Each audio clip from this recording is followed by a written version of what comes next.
Under which amendment act was the reservation in promotion for the schedule caste and schedule tribe insured bye inserting cause 4 in article 16। ठीक है, article 16 में कह रहा है किस संशोधन के तहत 16 में खंड 4A को जोड़ करके SC STO के लिए प्रमोशन में जो है आरक्षण सुनिश्चित किया गया है। 75वां, 76वां, 77वां या 108वां संशोधन। बड़ा इंपॉर्टेंट प्रश्न है, अच्छा प्रश्न है, ये कठिन प्रश्न है, इसको ध्यान रखेंगे। अगर आपने डीप से नहीं पढ़ा है, इसको करना थोड़ा आपको मुश्किल हो जाएगा। ठीक है,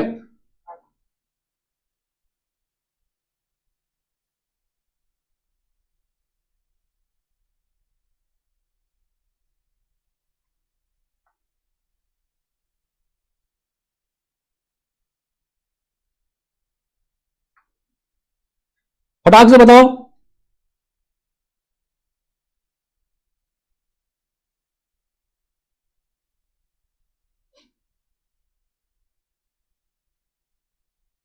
पार्ट 20, हाँ, इमरजेंसी वाला जो है वो आपका पार्ट क्या है?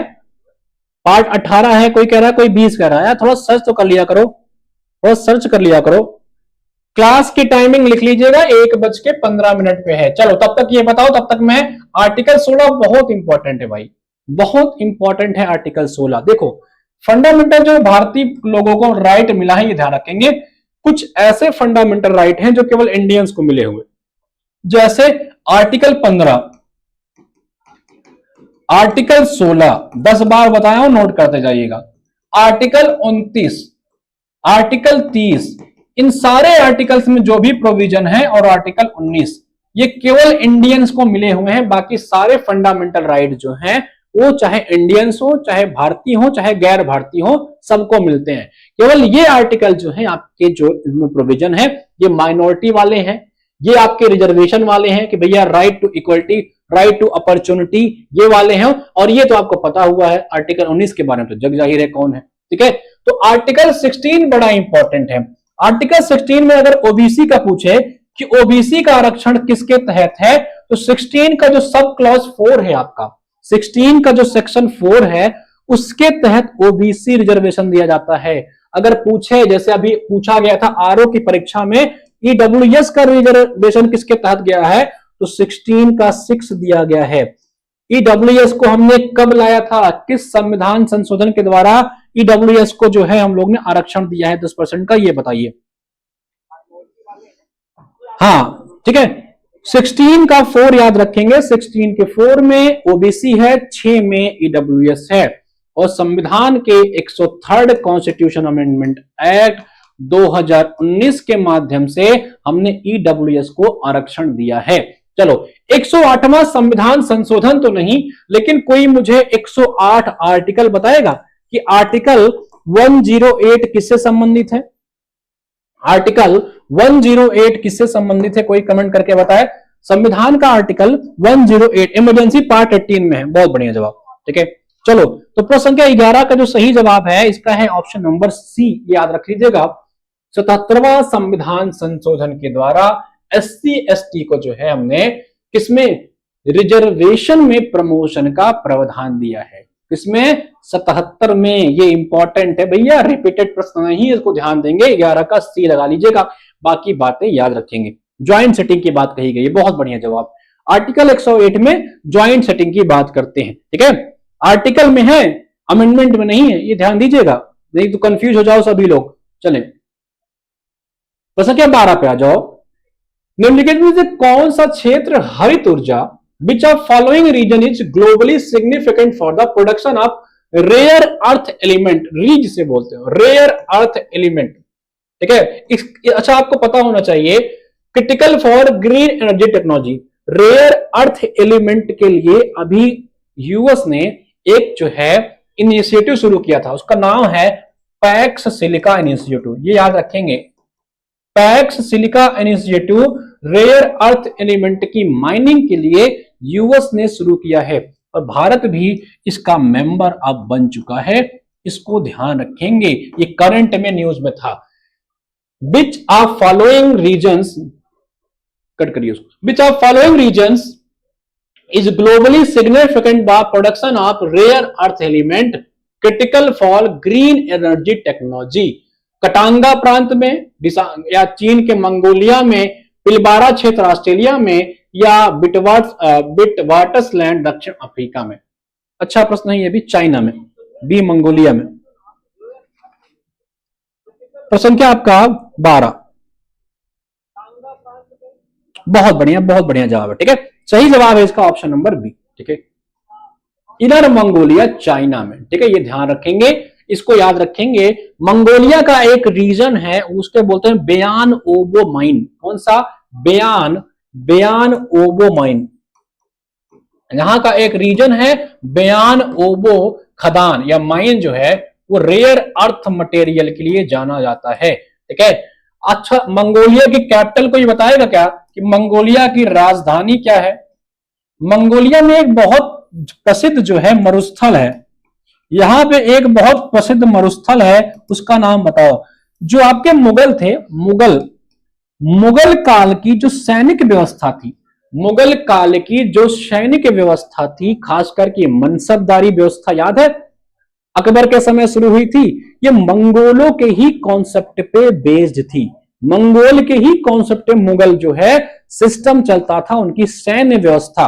ठीक है भाई, हाँ बी इसका सही जवाब है, उलान बटोर। बहुत बढ़िया जवाब। ठीक है, इसकी जो कैपिटल है उसका नाम है उलान बटोर। अब इसमें एक बड़ा फेमस डिजर्ट है, मरुस्थल है, उसका नाम बताओ क्या है? Gobi desert. बहुत बढ़िया।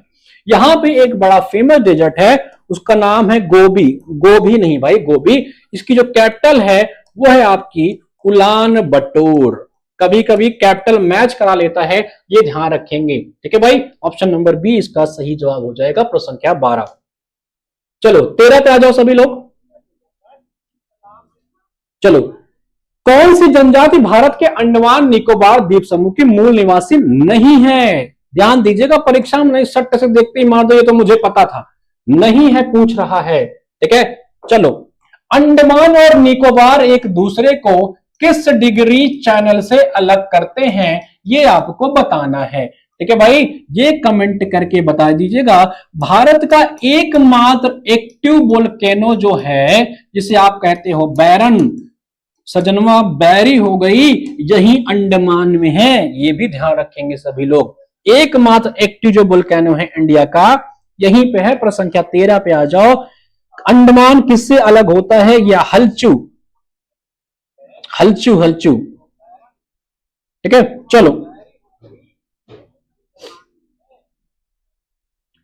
ओंगे रिंगमा शोम्पेन, ये बताइए कहां की है, कमेंट करके बताइए।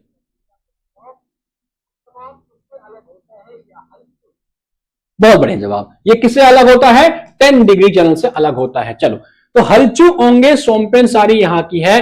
रेंगमा जो है ये नागालैंड की है। कहां की है ये नागालैंड की है, ये ध्यान रखेंगे। रेंगमा जो ट्राइब पाई जाती हैं ये आपकी नागालैंड में पाई जाती हैं, यहां की नहीं है। ठीक है, नागालैंड में पाई जाती हैं, इसको ध्यान रखेंगे सभी लोग। अच्छा, नागालैंड की स्थापना पूछे कब हुई थी, याद रखेंगे 1 दिसंबर 1963 को नागालैंड बना था। ठीक है, याद रख लीजिएगा। यहां पे एक नेशनल पार्क है, उसका नाम है इंटाकी। इंटाकी नेशनल पार्क जो है, इटांकी भी से बोलते हैं, यही नागालैंड में है।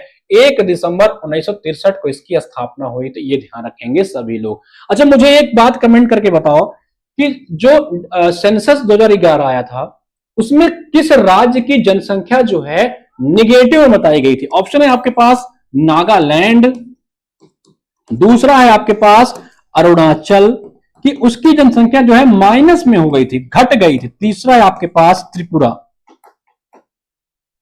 ठीक है, चलो, उसका जो सही जवाब है ये वाला नहीं है, ये नागालैंड का है, इसको ध्यान रखेंगे। इटांकी, हाँ चलो, नागालैंड। बताना किसका जनसंख्या जो है निगेटिव में बताई गई थी सेंसस के अनुसार? नागालैंड।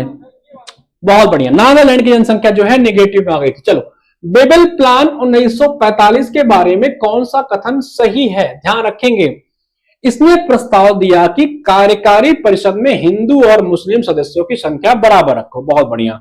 इसने भारत के तत्काल विभाजन का सुझाव दिया। ठीक है भाई। इसे भारतीय राष्ट्रीय कांग्रेस और मुस्लिम लीग दोनों ने स्वीकार कर लिया था। ठीक है भाई। इसने वायसराय की वीटो शक्ति को हटाने की सिफारिश की। ठीक है। कह रहा है कि बेबल प्लान के बारे में कौन सा सही जवाब नहीं है। बेबल जो प्लान आया था, प्रश्न संख्या 15 पे आ जाओ, 14 पे आ जाओ।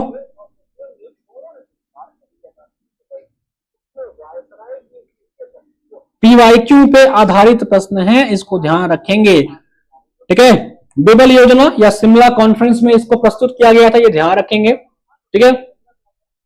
बाद में मुस्लिम लीग ने जो है इसको अस्वीकार कर दिया था, इसको भी ध्यान रखेंगे। सी, हाँ जी, बहुत बढ़िया। ठीक है। अच्छा, भारत के विभाजन का सुझाव किसने दिया था? विभाजन का सुझाव भारत किसने दिया था? ये दिया था माउंटबेटन प्लान ने। कौन? माउंटबेटन प्लान ने, याद रखेंगे। इसने एक थ्योरी निकाली थी, उसको कहते हैं Balkan theory. Balkan theory, Balkan concept. ठीक है।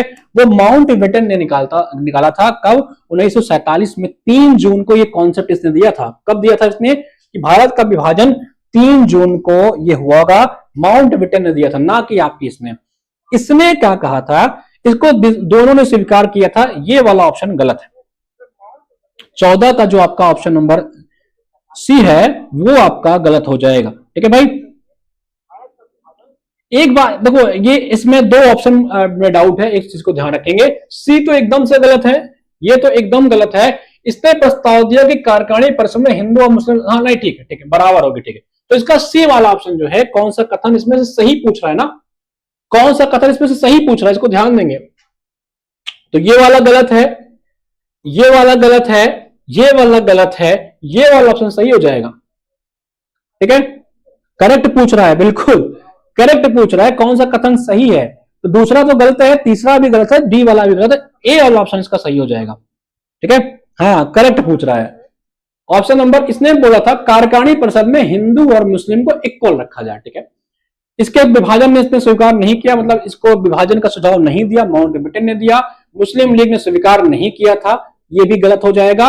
वीटो शक्ति को हटाने की सिफारिश नहीं की थी, ये वाला भी गलत हो जाएगा। इकलौता जो ऑप्शन आपका सही बच रहा है वो है ऑप्शन नंबर ए। ठीक है।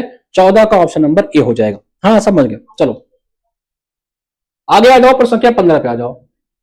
Arrange the following wild life conservation project in India. बताओ। Project crocodile, project snow leopard, project rhino, project sea turtle. चलो भाई, नया नया प्रोजेक्ट देख लो। चलो इसके पहले देख लो प्रोजेक्ट टाइगर कब आया था। ठीक है। मैं कुछ प्रोजेक्ट लिख रहा हूं, आपको उसके ईयर कमेंट कर रहे हैं। Project Tiger, Project Lion, tiger और एलिफेंट लिख लो। ये 2 तो लिख ही लो, ये तो इंपॉर्टेंट होते हैं, बार बार आते हैं। ठीक है। चलो, project crocodile, project snow leopard, project rhino और सी टर्टल। 15 पे आ जाओ, प्रश्न क्या 15 पे आ जाओ यार, उसको चार्जिंग लगा बंद। हाँ,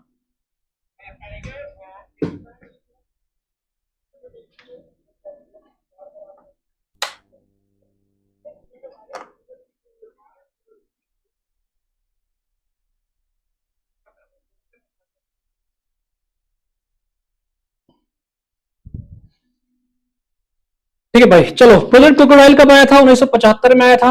ठीक है। ये आपका कब आता है? 1975 में आता है, इसको देख लीजिएगा। ठीक है।